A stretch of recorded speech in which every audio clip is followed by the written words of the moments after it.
Greetings, I'm Felicity, and I've reached the age of 37. Allow me to recount an intriguing experience and how I swiftly handled it, as I'm not one to be deceived, contrary to many tales I've encountered. Surprisingly, I had a good relationship with my mother-in-law before everything unraveled. Our bond was smooth, filled with warmth, perfection, and mutual respect. My husband, Frank, was the love of my life, my partner in crime, and my best friend. From my perspective, everything seemed picture perfect. This isn't a delusion or oversight on my part. Sure, we had our arguments like any normal family, but there were no red flags, and all seemed well. However, the shocking turn of events that followed left me bewildered. Let me narrate the incident and explain why I chose to seek revenge on my husband and mother-in-law.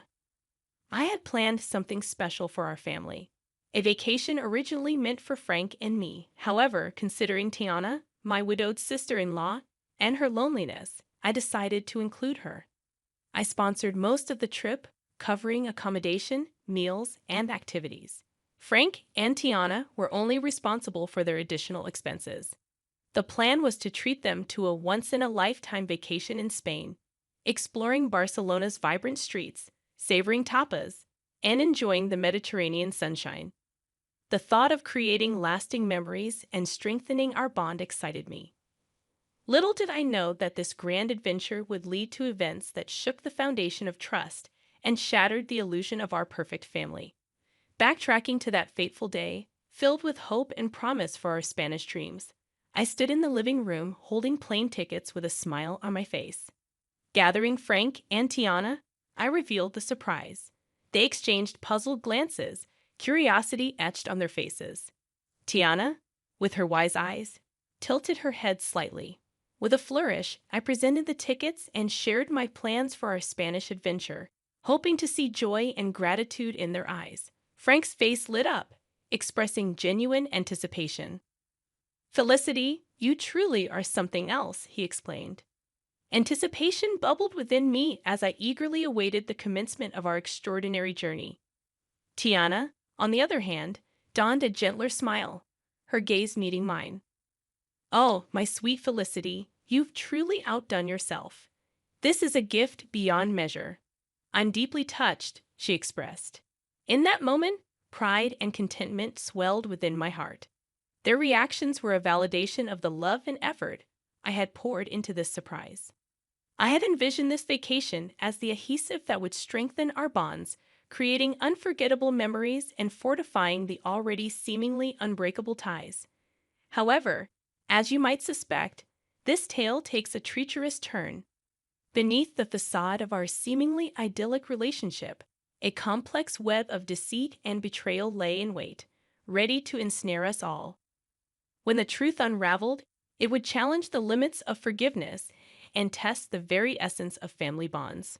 As planned, we boarded the plane, embarking on our 2-week adventure. The anticipation was palpable as we immersed ourselves in the vibrant streets and rich tapestry of Spanish culture. The first week unfolded seamlessly, with the flavors of paella, exploration of historic landmarks, and dancing to the infectious rhythms of flamenco. Laughter and joy filled the air, and I reveled in the belief that our bond was unbreakable. However, little did I know that a storm was brewing on the horizon, waiting to unleash its fury upon my unsuspecting heart. On a fateful Monday morning, as the sun bathed the city in golden hues, I woke up to find an empty hotel room. Confusion and a growing sense of unease gripped my heart. Frantically, I reached for the phone, dialing both my husband's and Tiana's numbers, hoping for an explanation. But to my dismay, their phones remained silent, their voices absent. Fear began to claw at the edges of my mind as I searched the empty room for any sign of their presence. No notes, no bags, no traces of disturbances or struggle. Just an unsettling silence that hung heavy in the air. It seemed I was left alone in a foreign land, and the minutes felt like an eternity. As despair threatened to consume me, a glimmer of hope pierced through the darkness. My phone buzzed, signaling an incoming call. It was Tiana. Relief washed over me, mingled with confusion and a deep sense of hurt. How could she leave without a word? With trepidation, I answered the call, my voice filled with a mix of concern and disbelief. Tiana, where are you? What happened? I questioned. Tiana's voice, tinged with a strange mix of resignation and frustration, reached my ears. However, it wasn't the same sweet voice I had always known. It sounded colder. Felicity. I felt the need to return your calls since my phone was incessantly ringing. Oh, I'm sorry for disturbing you. I was just wondering where you two went. Your bags aren't here, and I was concerned that something bad had happened. With an indifference that shook me to the core, she uttered the next words, "We left you." But why? What happened? I couldn't bear to spend another week in your company, so I had to leave. Did I do something wrong? Yes. I mean, how could you be so dense? Dense? Excuse me. You sprung up this trip on me, practically forcing me to go with you. I couldn't remain disingenuous any longer. Let me spell it out clearly for you, Felicity. I don't enjoy your company. Sure, we can spend a couple of hours together at a family event, but 2 weeks? I tried to be civil and grace you with my presence for as long as I could. Turns out I could only master 1 week with you before I lost my mind. I'm sorry, but I'm on the way to the airport with Frank right now. We can't be around you any longer. Shock reverberated through my core as the revelation struck me like a bolt of lightning, unraveling the threads of trust I had so naively woven. How could our seemingly unbreakable bond crumble beneath the weight of unspoken grievances? Questions flitted my mind as I grappled with this harsh reality. What had I done wrong? What exactly did I do to deserve such harshness? How did things escalate to this point? Was there no chance for reconciliation? Confusion and heartache intertwined within me, the pain of betrayal seeping deep into my soul. I didn't know you felt this way, Tiana, honestly. And you had no reason to. I'd always led you to assume that things were fine and dandy between us. Why not bring that up? Why not sit me down so that we could hash out whatever problem there was between us? Because if I'm being honest, I still don't know what I've done to wrong you. That's the thing. I just can't put my finger on it, but you just irk me. What? That's the most childish thing I've ever heard. You can't stand me just because of some inexplicable irk? Grow up, Tiana. I thought I offended you or something, but I didn't do anything wrong, right? Not necessarily, but it doesn't matter. What matters is how I feel about you, and I feel that you're annoying, and I just can't stand being around you. If that's the case, then why did you say yes to coming with us on this trip? Because it was a free trip to Spain. No one is going to turn down that opportunity. But as the days went by, I grew more and more tired of your antics. What antics, Tiana? What did I do that was so bad that you decided to leave me all alone in a foreign country? She failed to answer, and I grew more impatient with this impromptu disdain coming out of nowhere. I was shocked, hurt, confused, and angry. But most of all, I was just sad. I had to inquire about my beloved husband and what he had to say in all of this. Let me speak to Frank, casually and easily. Tiana passed the phone on to Frank. Assuming someone, likely Frank, was eavesdropping on the entire conversation, he responded with the same indifference and coldness as his mother. Hello. Really, Frank? You decided to leave me too. I didn't leave you because I don't like you. I left because my mom needed me to take her home. So you knew about all of this? How long have you known about your mother's apparent hatred towards me? For some time now. I was hoping this trip would bring her closer to you, but I was wrong. Okay, but what I'm failing to understand is why none of you approached me about this. We're all adults, meaning if there's an issue, we solve it. It's not like we haven't had arguments in the past. We sat down and solved those arguments. What's different about this time? Frank failed to answer, mirroring his mother's earlier silence. The only thing I can safely conclude about this entire stupid debacle is that your mother hates me for a silly reason, which she knows isn't valid. Maybe she's jealous of me or something. Maybe I have something she can't have. And she knows she can't speak up about it without sounding foolish. So she's beating around the bush. Am I correct in assuming that? Their resounding silence affirmed my assumption. Well, I can say that I'm honestly shocked.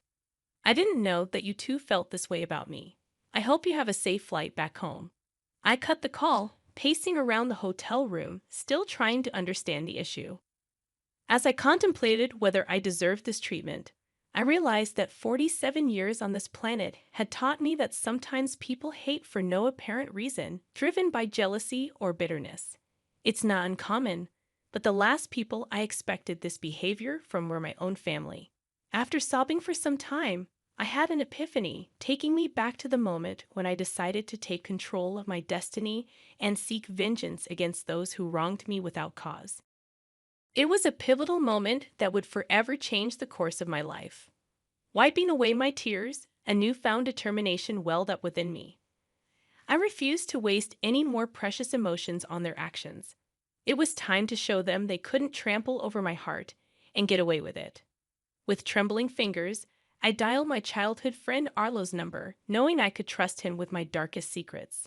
After pouring out my heart and explaining the painful betrayal, I cautiously asked if he could assist me in my quest for justice. Arlo, always the loyal and mischievous friend, listened intently, his voice filled with a mix of concern and excitement, reassuring me that he had my back. Felicity, my dear friend, you're a force to be reckoned with, and you know you can count on me for anything and everything. So, what are you planning on doing? Well, Arlo, you know how your construction company always has excess sawdust. Yes, it can be quite a hassle to get rid of sometimes. I believe I've found the perfect use for it. His curiosity piqued. I unraveled my plan like a carefully crafted script, detailing how we would execute the ultimate act of retaliation. Bags of sawdust would be delivered to Tiana's house, infiltrating every corner and crevice, leaving an indelible mark of chaos and betrayal. Arlo couldn't help but smile at the brilliance of my idea, a subtle yet impactful reminder to Tiana of the stress she had unleashed upon my life. Armed with Arlo's expertise and my newfound determination, we set our plan into motion. The question arose, how would we get inside the house before they returned? You need to get the spare key hidden under the potted plant on the patio. Then you'll be in. Wow, you thought of everything, huh? I'm not one to be played with. I think I'm a reasonable woman, but if they want to go lower and act childish, then I'll go even lower. Atta girl. As the hours passed, anticipation swirled within me. Arlo assured me that the mission was complete, and soon I would witness the fallout of our carefully orchestrated chaos. Then, like a sweet melody in my ear, my phone chimed with a message from Arlo. I eagerly opened the pictures he had sent, revealing a sight to behold. Tiana's once pristine home now resembled a post-apocalyptic wasteland, drowned in a sea of sawdust. Every nook and cranny had been touched by our mischievous hands, a scene straight out of a surrealistic painting, an embodiment of the chaos that had unfolded in our lives. I called Arlo, and his laughter echoed through the phone. I couldn't help but join in. It was a cathartic release, a shared moment of triumph against those who had betrayed me. I expressed my heartfelt gratitude to Arlo, acknowledging his willingness to tread the path of mischief with me. He simply said, "Naughty can be so satisfying, my friend." As the clock ticked away, I could feel the tension building within me. How would Frank and Tiana react when they walked through the doors of their once beloved home? The anticipation was almost unbearable, a heady mix of nerves and vindication. I couldn't help but relish in the thought of their bewildered faces and disarrayed emotions. Hours later, my phone erupted with frantic energy. It was Frank, his voice laced with panic and disbelief as he described the chaotic scene that awaited them, the sawdust-covered house standing as a testament to their betrayal. My heart danced with wicked delight as I listened to his exasperated voice. At that moment, I knew that the message had been received loud and clear. Their actions had consequences, and the chaos they had sown had come back to haunt them. Felicity, it's just awful. Mom is in hysterics. I decided to reveal the part I played in this and said, "It serves both of you right." How could you leave me here alone without a valid reason, no less? Wake, Felicity, was this your doing? The wailing and panic in the background stopped, and instead I approached Frank's phone. I heard my mother-in-law say, "Give me that," before shouting in my ear, "How could you do this to us?" To me. I have no idea what you're talking about. Have you considered that this is just your karma? Oh, come on, Felicity. We all know it was you. Who else would have access to my home? It's very easy to break into someone's home nowadays, Tiana, especially if you don't have any security cameras installed, which, by the way, you should seriously consider doing to prevent things like this from happening again. Honestly, Felicity, how can you do this to us? When are we supposed to sleep? This sawdust is making my lungs ache. Oh, that's right. You probably forgot to get the keys to my house, huh? Well, that's a shame. I'm guessing you two are going to have to stay in yet another hotel. But for how long? Until I decide to come back from my vacation, I guess. I mean, I paid for 2 weeks after all, and who knows, I might feel greedy and decide to extend my stay. Frank then took the phone from Tiana, and she began to bawl once again, mourning her ruined furniture. Felicity, this was foul. How could you do this? I don't know why you're assuming that I had anything to do with this. I mean, how could I? I'm currently relaxing in the hotel jacuzzi. How could I have done this? I held back my laughter as the two of them were clearly confused as to what had happened, even though they suspected I had something to do with it, which I obviously did. But they didn't have any solid proof, so I basked in all the glory of knowing that they were frustrated but had nowhere to direct their anger. As I bid Frank farewell on the phone, a sense of contentment washed over me. I had taken control of my narrative, leaving them to grapple with the consequences of their actions. I know what I did was quite foul and even quite dangerous considering how old Tiana is. I mean, spending even a night in that house could lead to serious health consequences. But I knew that they wouldn't dare to dream of staying there. It was too sabotaged to be habitable. They just had to rely on staying in a hotel for a little bit longer because I didn't want my money to go to waste. I stayed that extra week in Spain, enjoying the culture as I intended, while my husband and my mother-in-law were undoubtedly worried, trying to find a cleaning company that would take on such a daunting task. I didn't know how long it would take to get the house professionally cleaned, but I knew that in the meantime, my mother-in-law would have to stay with us in my home. And I knew that she would just be irritated the whole time since she apparently can't stand my company. This should serve as a reminder to some of you that some people need to learn the hard way.